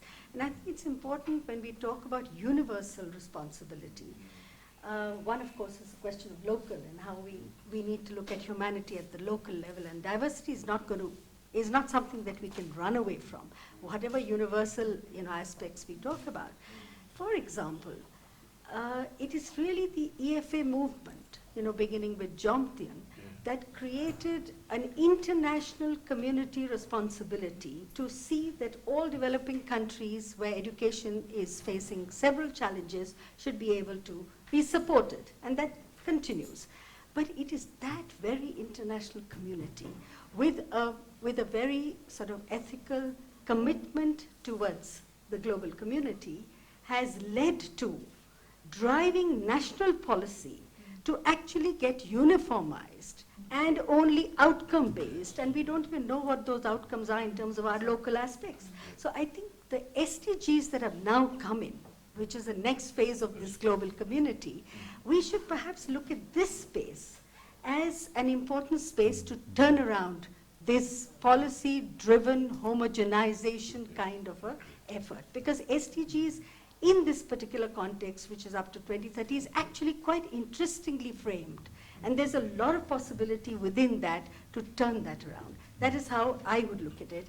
And I think the real goal of education, I mean, is also to make people, whether young or in higher education, discerning people. And, you know, when we talk of wisdom and this and that, but certain tensions that we have been able to identify around the table as we have discussed, maybe we need to flag those. How can education address those tensions? For example, individual and social. That's a very significant tension. I mean, right-wing people may look at it as rights versus duties, but that's not the best way to resolve the tension. So maybe we need to flag some of these tensions a little more clearly, and then we'll be able to perhaps formulate a question for tomorrow. Thank you very much. And I just wanted to agree with the observations Poonam's made, and to say, I think in one way our broader memorandum could be seen as an educational sort of re-articulation of what SDG 4 is in a way, having it as we're the other to that in a sense. I think that would be an interesting thing and to do and way to think about what we're trying to do. And the last point I'd make, like we've accepted that there's a universal humanity, so I think the point that people have been making about having the next forum inclusive, I think is an acknowledgement of that. You know, we have to be able to speak across difference and disagreement, and so I think that's a principle on which we're based, so I think that has to be the way we proceed next. But I think we've run out of time, so thanks for the responsibility you've given Poonam and me to come up with a question and a statement, but thank you everybody for the contribution. I think the spirit in which the discussion and debate has gone on has been really great, and I think it's the sort of spirit and conversations that we should have at the bigger forum as well. But just on behalf of both of us, thank you to all of you.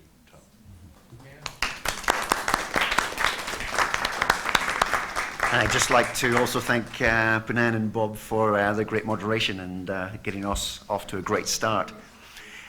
Just before we start the next section, 10-minute break, go to bathrooms, drinks, etc.